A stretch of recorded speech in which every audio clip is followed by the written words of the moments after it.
Welcome to episode 100 of Real Health Radio. You can find the links talked about as part of this episode at the show notes, which is www.7, so the word all spelled out, SEVEN health.com/100. Welcome to Real Health Radio. Health advice that's more than just about how you look. And here's your host, Chris Sandel.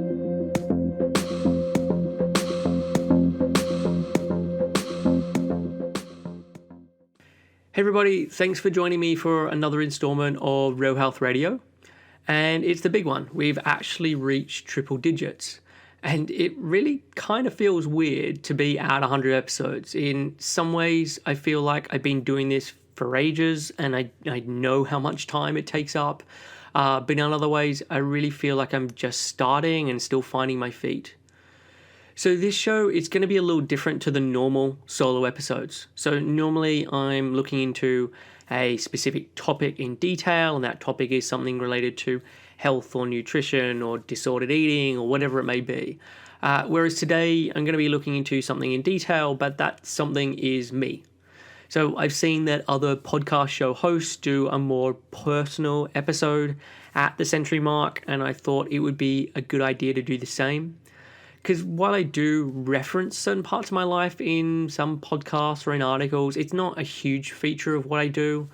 I do know that there are a lot of people and their story is part of their brand and why they do the work that they do. And for me, that's just not really the case. I don't talk about me very often, but for this show, I wanted to change that and open up about my life.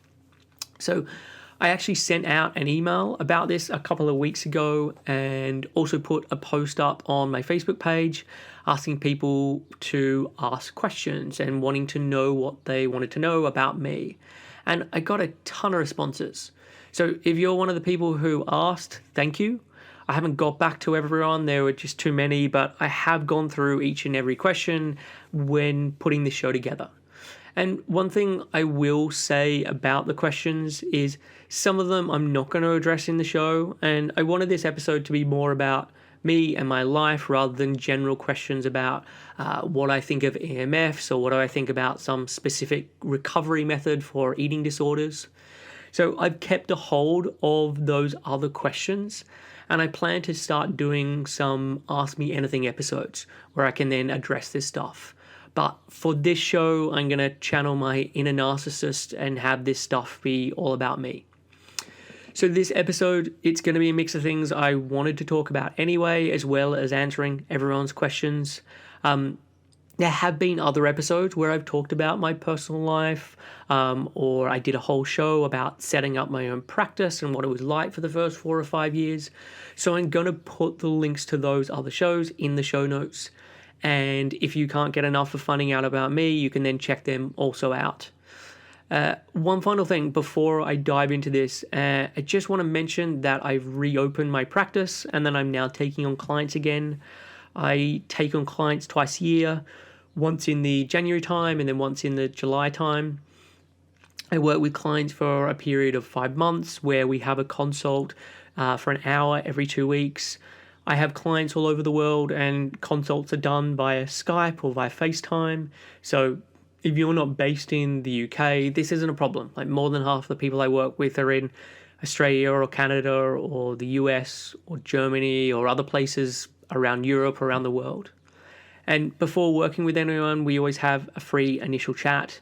And this allows me to find out about your background, about what's going on, what you want to get out of working together. And it gives me the opportunity to explain how I work with clients and just how that process works.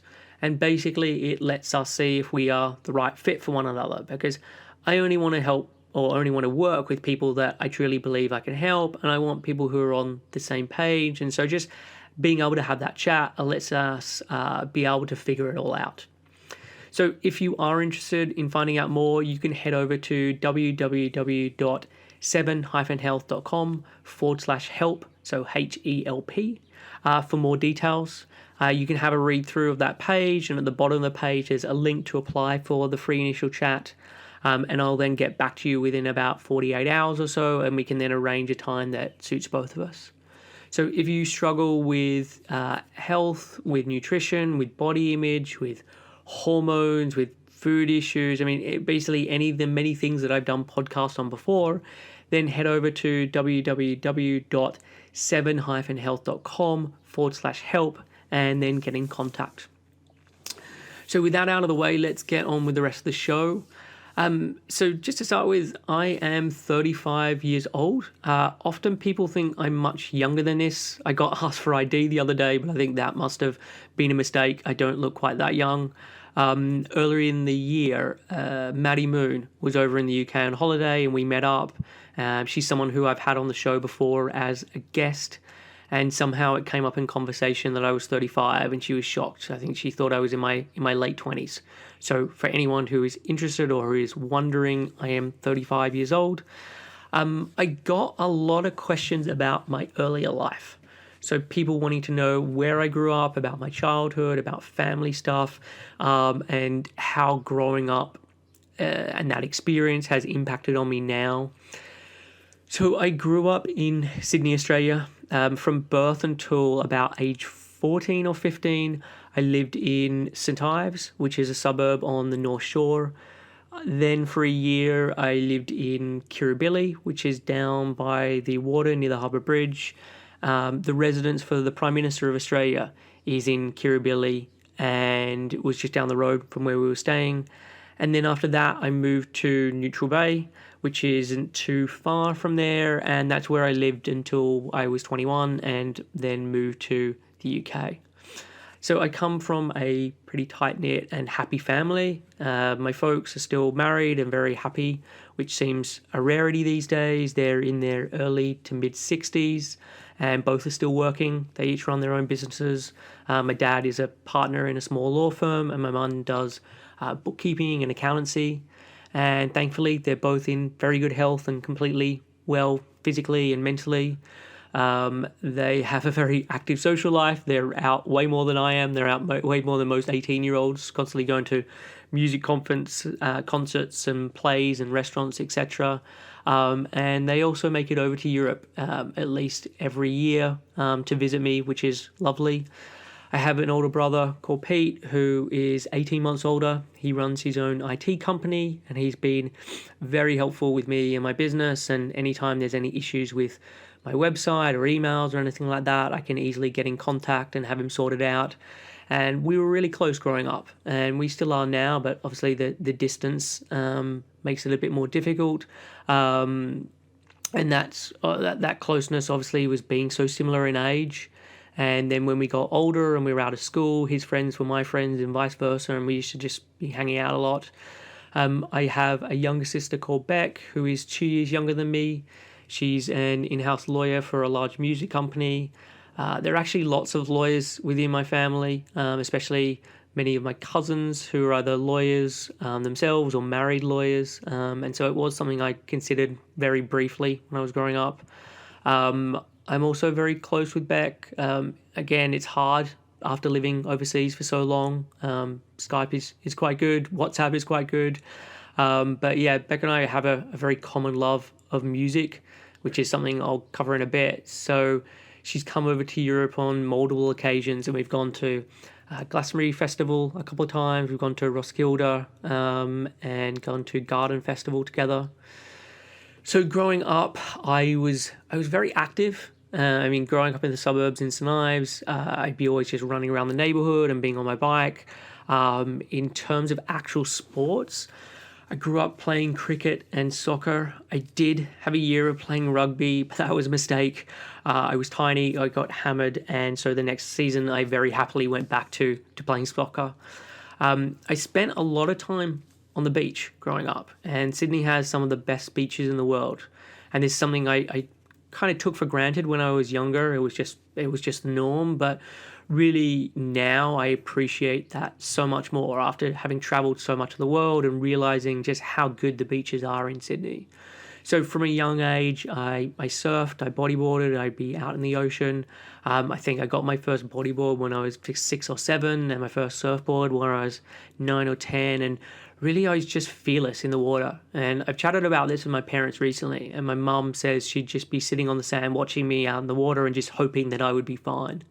And even today, I feel incredibly confident in the ocean just because of how much of my youth I spent out there. I was also into skateboarding and probably did that a lot from about age 12 or 13 through to about 17 or 18. And I also play golf. So my dad is an incredibly avid golfer.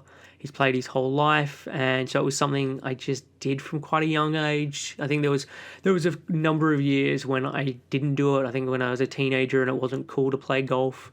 But I then picked it up again when I finished school. And of all those things, golf is now the only one of those activities that I regularly do. I'd love to spend more time at the beach and be surfing or bodyboarding or just being in the ocean. But given where I live, that doesn't happen unless I go on holiday somewhere. So as part of the question about growing up, there was like, how has it influenced where I am now? I am hyper aware of the privilege that I've had in my life. So I've grown up in a very stable and happy home with happy people where this kind of behavior was modeled for me.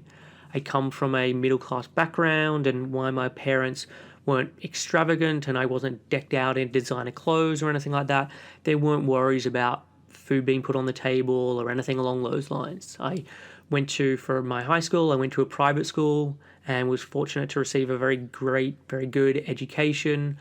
So I'm conscious of just how much of a lucky start I've had in comparison to other people, and don't take this for granted. And I constantly remind myself of how lucky I am.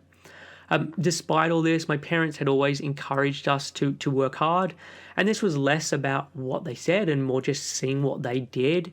So from the age of 14, I always had my own part-time job, and I kept this up all through high school, all through university. Rather ironically, given my current profession, I actually worked for McDonald's from the age of 16 through to 18. I'm also aware of the privilege I get from the body that I'm in. So I'm male, I'm white, I'm heterosexual, I'm in a thin body that society doesn't have a problem with, I'm conventionally attractive.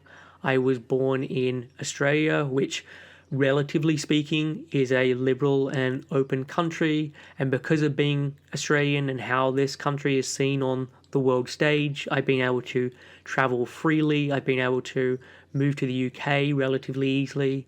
And I know that all of this stuff has made my life infinitely easier than others. And these things are through no choice of my own. Like, they are just dumb luck that I was born where I was, that I was born into the family that I was. And this doesn't mean that I haven't had struggles, and I have, and this is something that I will talk about. But I'm acutely aware of my privilege and try my best to really use this for good. And I was thinking about this lately, and it's probably had an impact on my social media presence. And so if anyone follows me on Instagram, you will know that I'm a pretty rubbish account to actually follow. I rarely post anything, or if I do, it's a couple of times when I'm on holiday, and that's kind of it. And I think part of the reason for this is I want people to like what I have to say or value my research or value my opinion based on the information I put out.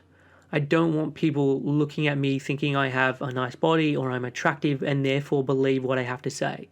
That if they just say followed my advice, that they could too have my body or look like me. And please don't misconstrue what I'm saying here. I don't actually think I have an amazing body, and if people just saw all of my pictures of me, they'd be in awe of how good looking I am or anything like that. I'm not that vain. I'm not that delusional. But probably just because of how aware I am of my privilege, I want people to be following me for the right reasons, which for me means because they think that I speak sense. And this could be also seen as a bit of a cop-out just because I'm crap at Instagram, and I could definitely find a strategy that doesn't revolve around selfies, and then my beliefs about beauty bias or the halo effect would probably become irrelevant. But up until this point, at least in a small part, it's been one of the reasons why I've been so lacking of getting into Instagram. So after finishing high school, I went to university. And I still lived at home while going to university, and this is pretty common in Sydney. I know in other places like the UK and in the US, it's more common to go away to university, and it's part of the experience. But in Sydney, because all of the universities there, most people just still continue to stay at home while studying. So I went to UTS and got a business degree. I had no idea what I wanted to do, and it seemed like something that would be useful for many different areas. I then finished the degree and still had no idea what I wanted to do. And I vaguely thought I might like to do something to do with marketing, but I really had nothing more than about that. So I decided that I would have some time off. I'd go away, do some traveling, and see if I could figure it out. So once I finished studying, I worked for about 8 or 9 months to save up the money to move overseas. I did a real random collection of jobs, really anything to make money. And so had kind of 2 or 3 jobs all going at once. I worked in a wine shop. I did door-to-door sales, which lasted about a month. I did telemarketing, where I'd call people up and see if they want to do a survey. I worked in the stockroom for a toy store, mostly putting together bikes and then doing deliveries. Did babysitting. I mean, really anything I could to make money. And so then in June of 2003, I moved to London. And in fact, this was probably the question that I got more than any other. So people wanted to know why I left Australia at such an early age and why I've never returned. Questions about whether I found it hard or easy to move, how I cope with the weather, how I cope with being so far away from family and being on the other side of the world, if there's other lifestyle factors or things that have kept me in the UK. So let me try and deal with each of these. So I said part of the reason for moving overseas was that I didn't know what I wanted to do with a job. But probably deeper than this, it was that I had no idea who I was, which is not that uncommon, I would imagine, for most 21-year-olds, but I was just really acutely aware of it. And I mentioned earlier that I went to a private school and I had a great education, which I did, but I really struggled in my teenage years. And again, this is probably quite common for most teenagers, but I just felt like I had a really tough time. And I found school very cliquey, and I was always on the periphery of a number of groups. So I had friends, but I've always felt on the outer circle of things. I was tiny. So I'm not that big a guy now. I'm only like 5'7", but at school I was tiny. And I remember when we'd have like our year photos taken, we'd get them back and it always looked like I made a mistake and I joined the wrong year as part of the photo. And I do wonder what it would be like if I was a teenager now. Because for me, I just accepted it as the way that it was, and incredibly begrudgingly, and really wishing it would be different and going to bed and hoping that I'd wake up the next day and there'd be some real big growth spurt or something like that. But I didn't start to diet. I didn't start to spend my life in the gym trying to bulk up. I just wasn't getting these kind of messages. So I didn't even think of them as an option. But these days, there'd be so many Instagram accounts that I could follow that would tell me how to get massive gains and tell me how to eat this protein powder, etc. That I think if I was a teenager now, I would have gone down a completely different direction. So when I was at school and everyone's going through puberty and getting bigger and more manly, like it just didn't happen for me. And I felt really insecure about this. And I was picked on, I was bullied because of it. And in retrospect, it wasn't anything major. I wasn't being beaten up or anything like that. But at that age, I was just really, really sensitive. And the smallest things feel like the biggest deals. And I really struggle with this stuff. And I was actually watching 13 Reasons Why recently. So for anyone who knows that show on Netflix. And I found that it really affected me. So it brought back all of those feelings and what it was like to be a teenager. And not that my life matched up to what happens in 13 Reasons Why, but the show really captured for me anyway the angst and difficulties that I felt. And it made for some really tough viewing. And it also left me thinking about it a lot afterwards and actually feeling pretty down. And so this experience at school, it kind of stayed with me even after school and through university. So while on the outside, I think I was probably quite fun and bubbly, on the inside, there were just a lot of insecurities. And so when I had the opportunity then to go live on the other side of the world, I was really excited about it. I could then start afresh. I could kind of leave the old baggage behind and kind of create a new identity. And that obviously doesn't entirely happen. I was still the same person when I moved to the UK, but I really did love the complete independence. There was something nice about being so far away and having zero responsibility except for myself. I was living out of home and I could do whatever I wanted, and it just felt really liberating. So I actually found the transition pretty easy to move overseas. And I made some really great friends. I enjoyed going out. I got to go traveling. And I just really started to become my own person. And in terms with coping with the weather, which was one of the other questions, this doesn't really bother me so much. There's something really nice about having different seasons. And when it's wintertime, it's probably wintertime. So in Sydney, it's either really hot or it's a bit cooler and probably raining. And that's probably a bit of a generalization. But there isn't the same sense of seasons like there is in the UK. So this is actually something I quite like. Being far from my family, it took a bit of adjusting to, but it's just something that I'm now used to. I've always been good with talking to my parents and other people on the phone, and now being able to do that via Skype makes things even easier. And for whatever reason, being able to do Skype with the video calling, it just makes them feel less far away. My parents actually, as I said earlier on, they make it over to visit pretty much every year, which is always lovely. And at the age that I'm at now, time just feels like it is going so quickly. So a year rolls around pretty quickly. And I also get back to Australia probably every couple of years. So I just don't feel that disconnected from family.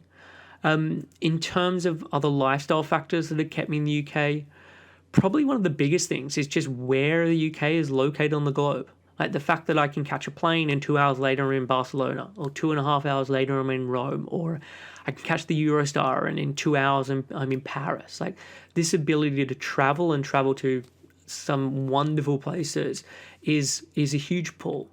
From a work perspective, it makes things so much easier. Being in the GMT time zone makes it easy to chat with clients kind of irrespective of where they are, and to be able to do that at reasonable hours.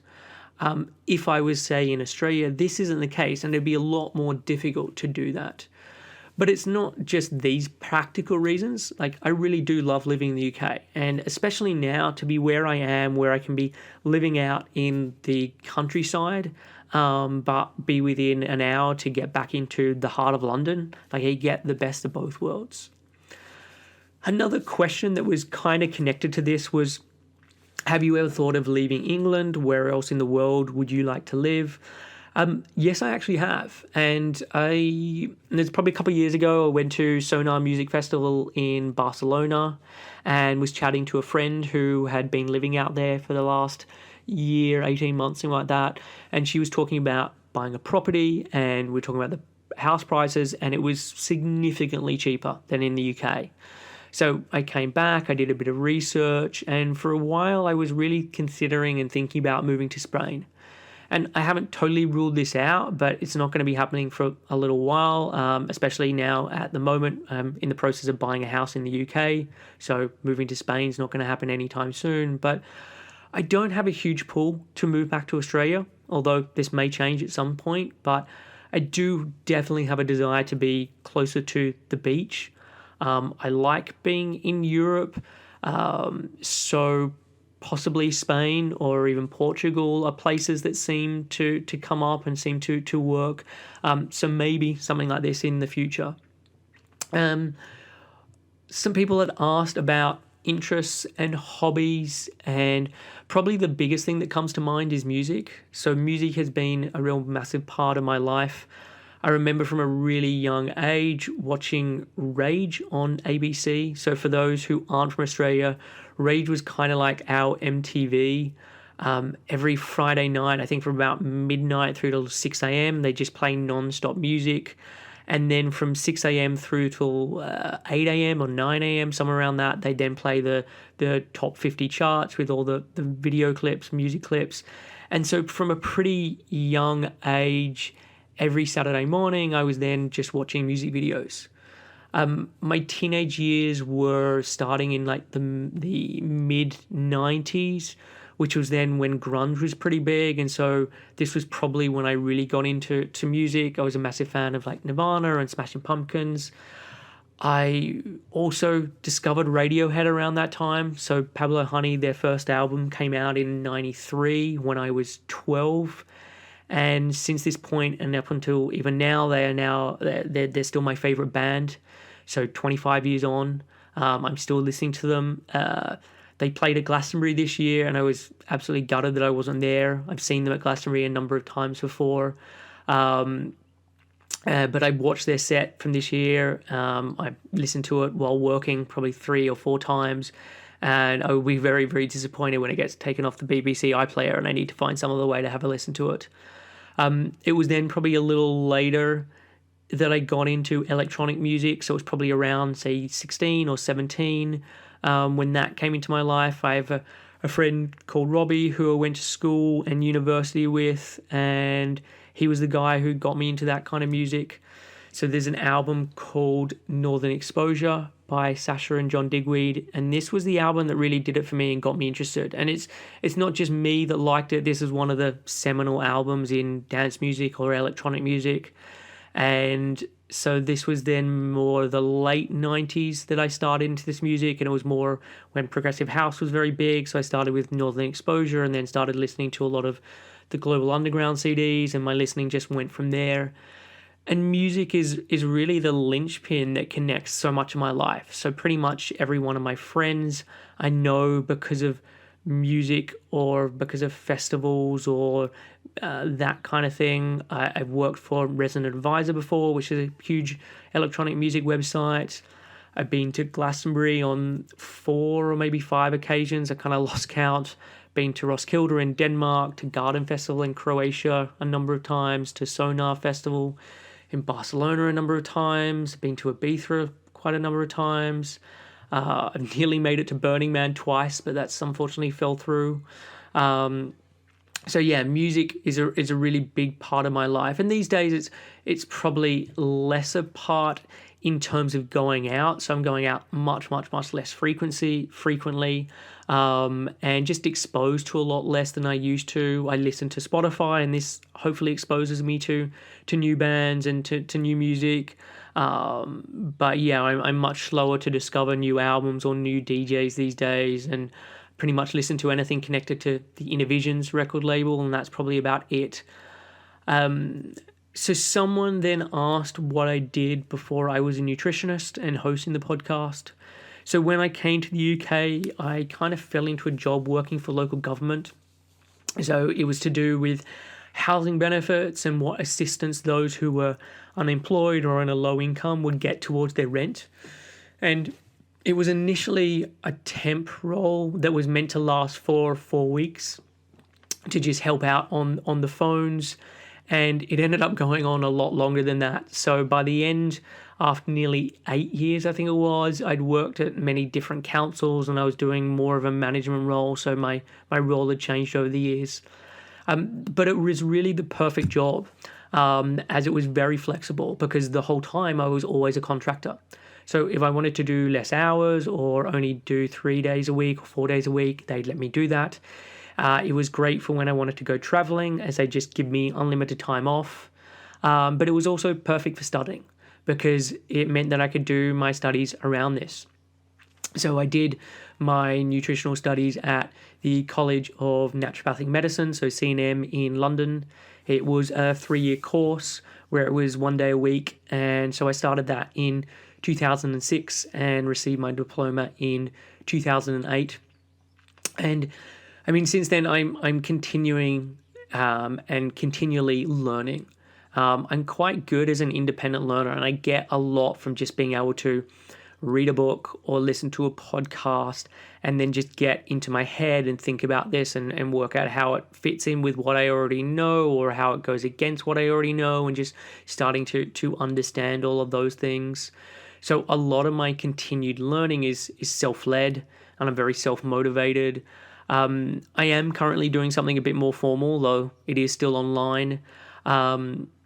So Precision Nutrition is a company I'm a real fan of. I like the content that they put out and think it's well researched. I think they're pretty balanced, and also very much based in the real world. Like, they know what it's like to work with real life clients. It's not just about what the science shows.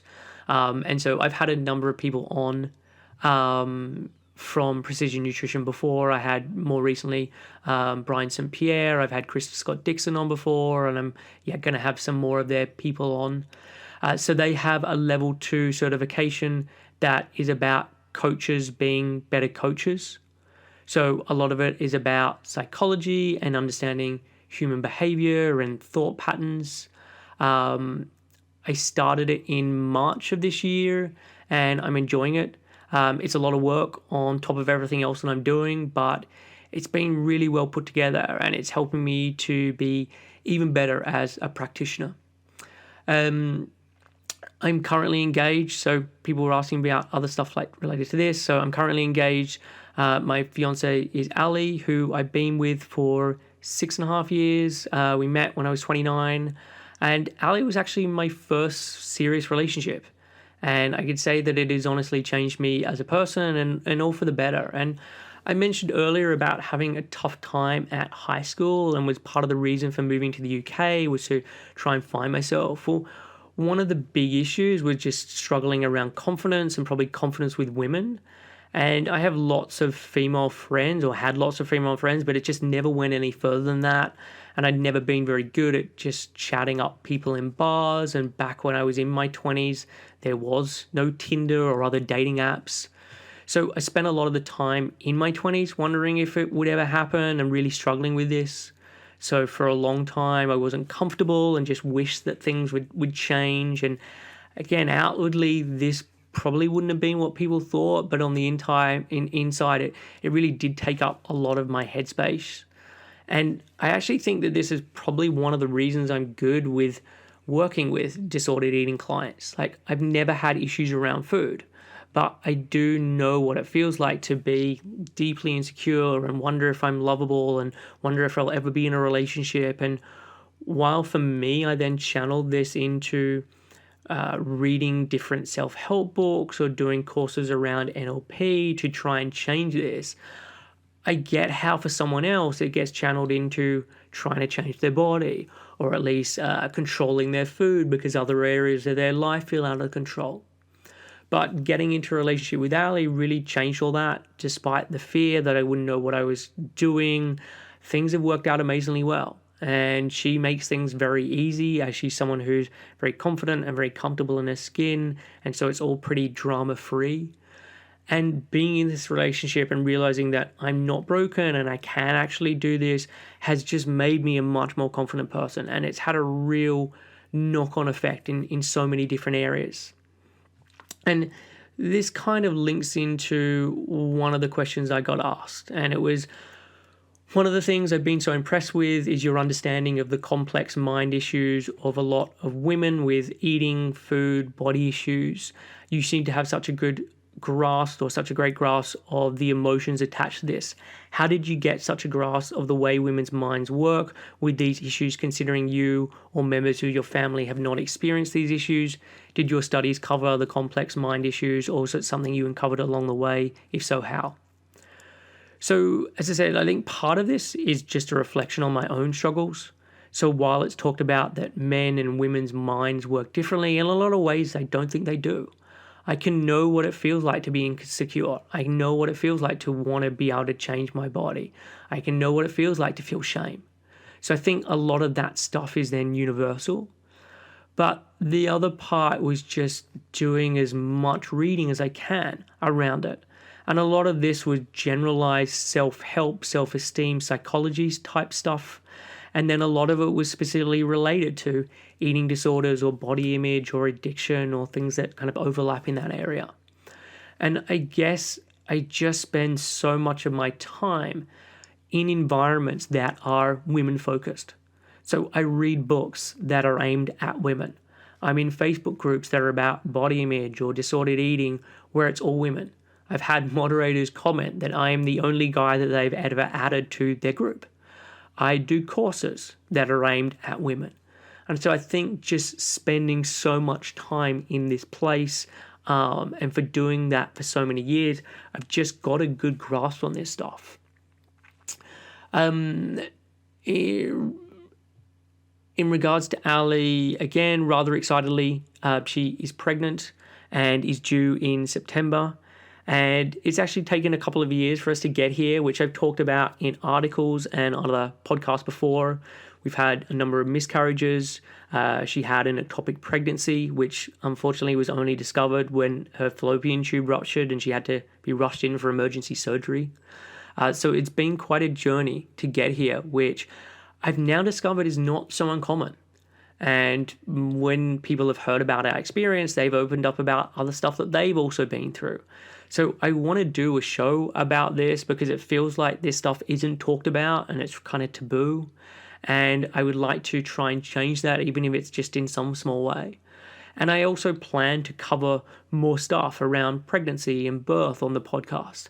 I spent this year just reading so many books on the topic and gone to different courses and gone to different meetings. So yeah, I want to start to include more of this stuff. I already have 2 guests lined up on the topic and have some topics for solo shows in mind as well. So one of the questions I got around the impending new baby was, as a mother of 2 young kids, I can say my life has completely changed with them, especially regarding my lack of time. Maybe it's too early for you to think about, but have you ever thought about how you're going to organize your days and working time once you will be a parent? So I have thought about this, but I'm also aware that I'm not sure if my thoughts will match up with reality once the baby comes. So I'm still very open-minded. Immediately after the birth, I'm going to have probably about 3 weeks off where I won't be doing any work. Then after that, the focus will be picking up with clients, and my client days are Tuesdays and Wednesdays. So I'll start working those days again, and then we'll just go from there. And Ali's going to have a year off, which is pretty standard in the UK and Australia. I know in the US, it's something like 6 weeks, which is just completely bonkers. But over here, things are very different. And even at the moment, like I get up each morning and I will make breakfast for Ali and I, and then we'll have breakfast for 20 minutes together. She then goes off to work, and then I go out and I walk the dog for an hour. At lunchtime, I'll go to the kitchen and I'll prepare lunch. I'll then sit down for 30 minutes and have my lunch. Later in the afternoon, I'll take the dog for a walk again for 30 minutes or 40 minutes. In the evening, I then make dinner and we have dinner together. So even on work days, there's lots of times that I'm not in the office constantly working. So at a minimum, these will be times I can spend with Ali and the baby, but it'll probably be a lot more than just this. So yes, I'm aware that it will need some adjustment. And it is something that I'm thinking about because I do like having time on my own. I like having the quiet. I like being able to just focus on writing an article or doing a podcast or reading research and just being able to do that completely on my own and being that bubble. But that's going to change. But I just guess we'll have to wait and see of how that all pans out. So another question I got was around God and spirituality and my beliefs in this stuff. So I was baptized as a Catholic as a young child. I went to church. I was even an altar boy for a couple of years. Both my schools were religious. My high school was actually set up by Jesuits. But despite all this, I consider myself an atheist or at the very least agnostic. Religion was never a big part of my life, even though I went to religious schools. And so I didn't really have a moment of, losing my faith or losing belief. I never really felt those beliefs there anyway.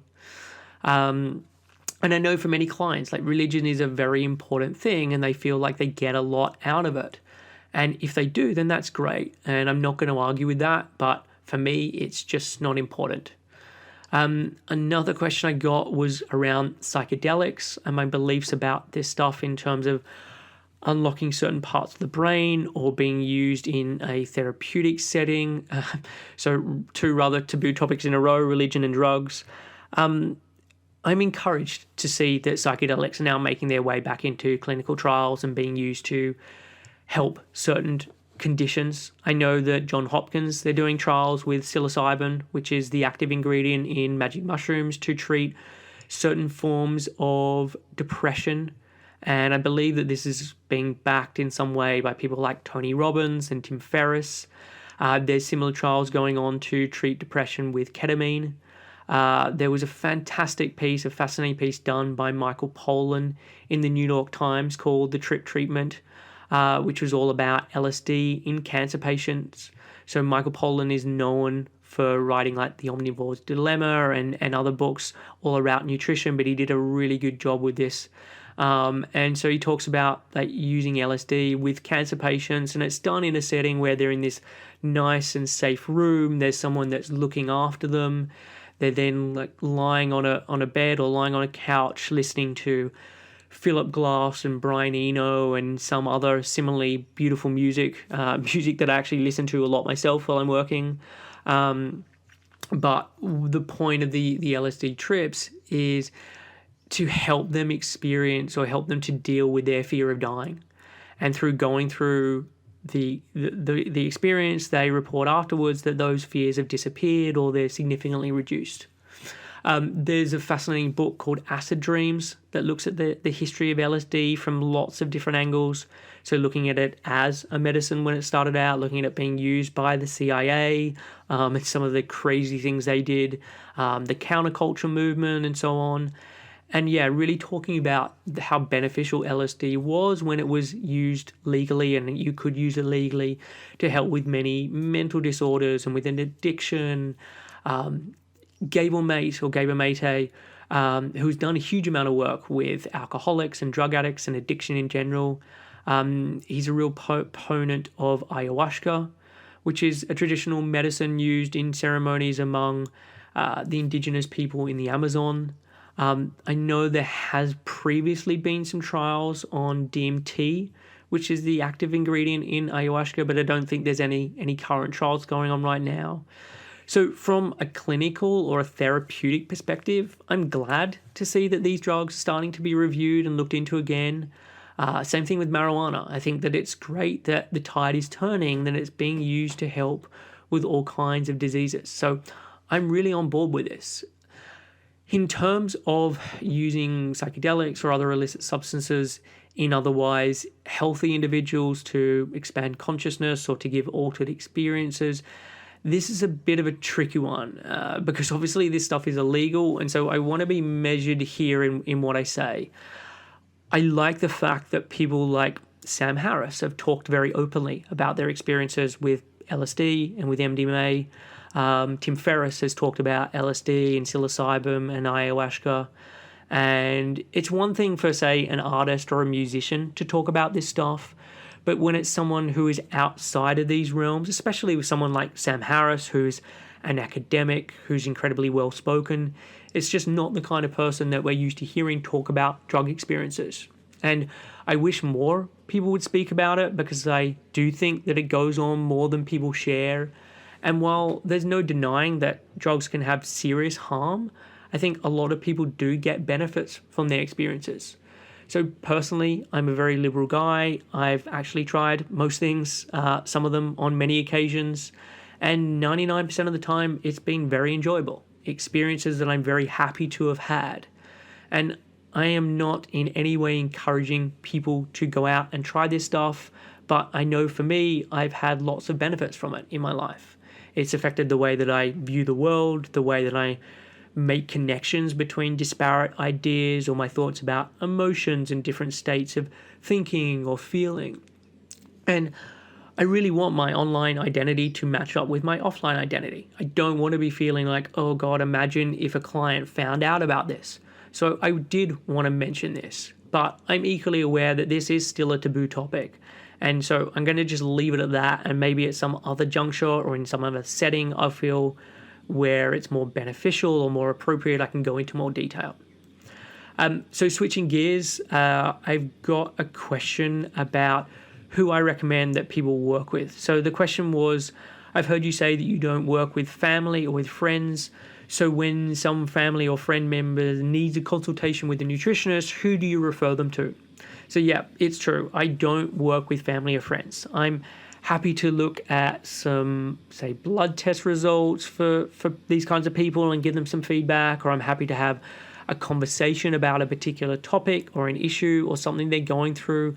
But in terms of me working with them and them being my client, I just don't do it. So in terms of referring out, this actually happened recently. A friend contacted me through Facebook asking for a recommendation. And I don't just have one person that I recommend to. It really depends on what the person is needing help with. So for the body image / disordered eating type stuff, I'd probably refer them to Isabel Foxen Duke, Summer Inanen, or Christy Harrison. And each of these women has their particular style. So depending on the friend and what I know about them and what they like, I might point them towards one of these women instead of the others. For everyday, just nutritional stuff, Josh and Jeannie Rubin from East West Healing are often the first people I think of. I also really like Precision Nutrition, which I mentioned earlier on, so I point people in this direction as well. They work with clients. For a more functional medicine type stuff, or people getting into the weeds or more of the detail, it would be someone like Dr. Brian Walsh or Chris Masterjohn. Genetic testing is stuff I'm being asked more about, and it's an area where I am a complete novice in, and that's probably not strong enough. Like, I genuinely have spent no time delving into it, so I know maybe slightly more than nothing. So in this area, again, it would be Chris Masterjohn or Denise Minger. And if you are a regular podcast listener, you'll notice that I've had all of these people on the podcast before, except for Denise Minger. And that's not for lack of trying. I would love to have her on the show. So if anyone knows how I can get that to happen, please let me know. I'm also aware that none of these people are based in the UK. And this is something I'm trying to remedy. I want to have a collection of practitioners in London and in the UK that I can recommend. I'm in the process of sorting this out now, finding more podcasts for UK practitioners and then listening to what they have to say so that I feel more comfortable referring to them or referring people to them. But I really do take this seriously. And so I want to vet someone before I'm then telling a friend, or even not a friend, telling anyone to go and see that person. Another question that was kind of related to this was, how do you handle a situation when you suspect an issue that you'd usually diagnose as a practitioner? Do you wait for them to approach you? You refer to them to someone else, do nothing and observe, offer general advice, etc.? Typically, I don't give out unsolicited advice. If I'm well-intentioned, but people don't want to hear it, people don't want to hear it. So I've been doing what I do for a long time now. So friends and family know what I do. If they want to have a chat about it, they can ask and then I'll answer. And things do come up in conversations, or friends do reach out to me about this stuff that they're dealing with. And lots of friends and family follow me on Facebook, or they're on my mailing list. But I don't give out advice unless people ask for it, because it doesn't work. And I've tried it in the past when I was gung-ho because I just learned all this stuff and I was new to nutrition, but I've learned now that it just doesn't work. So there were lots of questions about my own eating and relationship with food. So let me go through them. So number one was, are there food that you would certainly not eat, knowing what they can do to your mood short term or your body long term? So for me, there really is nothing that is off limits. Typically what I eat is largely fruits and vegetables, meat, fish, seafood, dairy, eggs, salads, grains like bulgur wheat or rice or quinoa, beans and pulses. So it is a largely whole foods diet. But I am not a purist about this stuff, and I love things like chips and crisps. I like pizzas and burgers and fish and chips, and I like going out to restaurants. I like going to the pub and having food. So I am very open-minded with this stuff. And I'm also a big believer that something is better than nothing. And there will be times when I'll be, say, out on a golf course and my lunch will be a Snickers, a Twix, and a Powerade. So look, those things happen, and I'm not adverse or against that. So no, there really isn't anything that is completely off limits. Next question was, are there any supplements that you are taking or have taken? What are they if you have? I don't regularly take supplements. I've taken lots and lots of different things over the years, but I've just within myself never noticed any real significant difference. And so I just don't take them anymore. The only thing that might come under the bracket of supplements is gelatin. So I have the Great Lakes gelatin, and I'll have that a couple of times a day. But apart from that, I don't take anything. Next question was, do you drink coffee or tea? Yes, I drink both. I have coffee probably 4 or 5 days a week, and that'll be just like one coffee in the morning. Tea, if we're talking caffeinated tea, probably less often, maybe once, twice a week, and it'll be an Earl Grey tea or it'll be a green tea. In terms of herbal tea, I normally have a cup or two a day, and it's normally rooibos more than anything else. The next question was, I would love to know a little about your relationship with food as a nutritionist and how this evolved over time.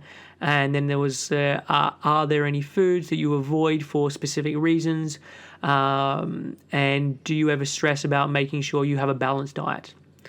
So rather luckily, I've always had a good relationship with food.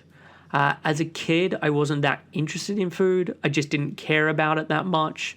And then this probably changed in my very late teens or more as an adult. And then later as I got into nutrition, I have tried different ways of eating. So I've tried being vegetarian. I've tried being vegan. I tried higher fat, lower carb thing. But these were all pretty short-lived in the whole scheme of things. So I went on for a month, or I went on for a couple of months, and with each of them, I just felt worse doing them, so I stopped. And I think as a nutritionist, especially in the early years, especially while at college, you go through phases of thinking something is really healthy, so you eat loads of it, and then thinking something's really unhealthy, so you remove it from your diet, and then you discover later that it's fine, and you bring it back in. And so this probably went on for a couple of years while I was studying, and maybe sometime afterwards. But that's now changed, and I really just eat anything without guilt or fear or worry, and so do have a pretty healthy relationship with food. I don't stress about the fact that it has to be a balanced diet, and maybe part of that's because I work from home, and so it makes it easy for that to happen naturally. But no, I don't have worries or anxiety around food. In terms of things that I avoid for specific reasons, I don't eat much bread or pasta, because I don't digest it very well. It doesn't stop me eating it, and I probably have it maybe once or twice a week, or if I'm in Italy, like it was recently, I have it a lot more than that. But it is something that I know I don't digest so well, so I try and limit it. I also don't eat much in the way of nuts and seeds. They tend to leave me feeling nauseous. So if there's a small amount in some foods, it's fine, but having, I don't know, a handful of them or having an Eat Natural bar, I just don't feel great on it, so I don't have much of that stuff. But yeah, they're the kind of only two I can think of. The next question was, do you ever eat dessert? If so, what is your favorite? Along the same lines, if you could only eat one meal or one more meal, what would it be? Yes, I do eat desserts. I'd say I'm typically more of a savory person, but if I'm out at a restaurant or that kind of thing, I'm definitely partial to having some dessert. Favorite would probably be banoffee pie, but obviously that can change and depends what's on the menu. In terms of my favorite meal or my last meal, this is a tough one because I think it really does change. I don't have like a really set, this is my most favorite food or my most favorite meal, but probably be something like steak or a barbecue or something meat-based. But yeah, I don't know specifically what it would be. I got a question, do you get asked a lot of general food or body questions that you suspect are probably quite personally specific? Yes, I do. And my response, if I ever get asked these, is to then get into a conversation about it if I want to get into a conversation about it. So asking people like, oh, in what context, where do they hear the information, why are they interested, what's going on with them that makes them ask, so I can just get more information before responding. And then with all of this extra information, the response will normally start with, well, it depends. And so I then launch into or then explain things from different angles. But yeah, I do get a lot of these types of questions. Someone asked, what is the most rewarding experience you've ever had with a client? There's really many rewarding experiences. I don't think there's any one that particularly stands out. In terms of the kinds of things they do, I think helping women to conceive is really rewarding. Same with helping women to get their period back. But there's something really nice about helping someone to become pregnant. Helping someone to come over or overcome like chronic dieting or restriction or hating their body and having weight dictate their self-worth, like that's incredibly rewarding. If any one person stands out, it would be Anna Shepherd, who has a testimonial on my website. And part of the reason that she stands out is because she wrote such an amazing piece about her experience. And previously when I'd asked someone for a testimonial, it had been a couple of lines or it had been something generic, even if things had really improved. But with Anna, when she wrote something for me talking about her experience, I just remember being completely floored when she emailed it over. And it felt so great to have someone write something like this and to know that I was part of helping her make some of those changes. And it was at a time when I was still building on my practice and things were still up in the air. And it was just so nice to get that bit of validation that what I was doing really mattered and it was helping people. So that's probably the one that stands out more, not for the reason of being the most rewarding, but just that experience stands out pretty vividly. There was another question of how do you see your professional life unfolding? What are some of the things that you would like to do? Write a book, produce a documentary, etc. I'm not entirely sure about this. Tummy is something that I really want to make a big success. So for anyone who didn't listen to last week's podcast, Tummy is a health app I've been working on over the last couple of years and now starting to really promote it. So this is something I foresee being a big part of my future and something I'm really excited about and want to turn into quite a big thing. I've thought about different documentaries and would love to do something like this. For me, so many of the documentaries on health are either like alarmist or terribly made or both. So I'd love to do something like this, but I'm also aware of just how consuming a project something like this is, and so I need to work out that bit of it. My long-term goal is just to play some kind of a role in shifting how we think about health and nutrition, and I'm really pretty open to how that may happen. So 3 years ago, I wouldn't have thought that I'd be doing a weekly podcast, and yet now it's happening. We're up to episode 100. So in some ways, I don't have any definite plans, and I'm just going to take it as it comes. Another question was, have you thought about doing a retreat somewhere with clients? Yes, I have.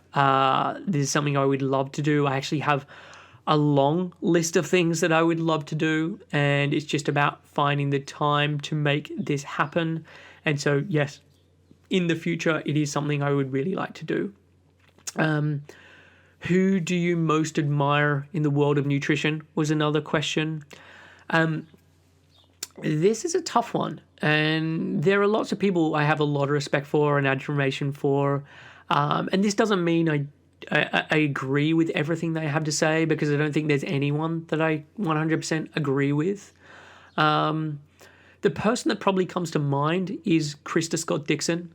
And so I've had her on my podcast before, and she just has such a skill with words, and whether that is in an interview, whether that's writing on a blog, and I'm just really in awe of her ability. So she's incredibly knowledgeable, incredibly funny, very down to earth, but can speak with such a command of language that I can really only dream of. So yeah, she's the person in nutrition that probably comes to mind more than anyone else. If we're to broaden it out to science in general, it would be Robert Sapolsky. So he's like hands down my favorite science writer. And like Krista, he just has such an ability to use language. I've read nearly all his books. I'm still making my way through his most recent one called Behave. It's like 700 or 800 pages, so it's big. He's got a couple of great TED Talks. I've listened to him on many different podcasts. He did a really great recent episode with Joe Rogan. But yeah, he's just very funny, very articulate, and incredibly, incredibly knowledgeable. You can actually watch his whole course on human behavioral biology that he does for Stanford University for free. So we're talking like 30 or 40 or 50 hours worth of video of him giving lectures. And so it's on a website called robertsapolskyrocks.com. And so if you really want to nerd out on his stuff, you can go and check that out. Someone asked me about my experience of becoming a nutritionist and how I found it in those early days. For this one, I'm just going to suggest checking out my podcast episode number 37 called Setting Up and Running a Successful Practice. Like, I'm not going to be able to do that a response or the question justice in terms of my response here. So check out that show and it should answer any question you have about this. Someone said, I think it would be cool to see if you had had a sort of philosophy on life or a phrase or words you try to live by or a way to move through the world. And if you do have a philosophy you live by, were there any people in your life that helped shape it for you? So uncles, friends, neighbors. I've been thinking about this and I'm not sure I consciously have a philosophy that I live by. I believe that how people think about the world has a massive impact on their experience of the world and how they filter things to create this experience. So maybe I have a philosophy about being aware of your thoughts and your belief and how this skews, for better or worse, your worldview. I know that when I've had struggles, I constantly say to myself, like, this too shall pass, and remembering that it's temporary and that things will change. And I try to keep this in mind in the good times too, so to not take things for granted. But I'm probably kind of sporadic about consciously thinking about this in the good times, and maybe, hopefully, it's ingrained in there. In terms of people that have helped shape my life, undoubtedly there has been, but no one individual comes to mind. And I listen to so many podcasts where people talk about mentors, like they had this teacher in high school, or they had this coach, or they had some manager that when they first started working somewhere, they took them out to lunch and it just really impacted on them. And I can't think that I've had anyone like this. And so I've had many great role models and people in my life, but no one that I think of as a mentor or really stands out in this way. So another question I got, or actually the final question I got, was, I'd like to know how you deal with stress when it comes along. Since stress exacerbates any emotional and medical disease and a cure doesn't come in a pill, what has been successful for you? So it's quite interesting, as I would normally, or I would have typically described myself as non-stressy or not a stressy person. But recently Ali has pointed out that she thinks I'm quite stressy, and we've been doing private Pilates classes at home since Ali has been pregnant, and the Pilates teacher said the same thing. So obviously whatever I'm doing isn't working. But I'd probably say the biggest things that help me when I do genuinely feel like I'm under a lot of stress. One is getting enough sleep. It's amazing how after I've had a good night's sleep, I feel markedly less stressed. I see the world in a different light. Two would be getting outdoors in nature. So when things are starting to catch up with me and I'm busy and stressed, I start spending less time outdoors. So yes, I have to go out and walk the dog, but I'm doing it where I'm in a rush and the walks become a lot shorter. So when I'm stressed, I really trying to counter this. And so allowing myself to be outside more, allowing myself to slow down, and that really makes a difference. But yeah, being outside, and especially where I live, it is beautiful countryside. There's lovely walks and lovely forests and hills and all of that. So being out in that environment really does make a difference. But I've just got to be out there and actually be present, which I could struggle with. And then the third one is playing Sudoku.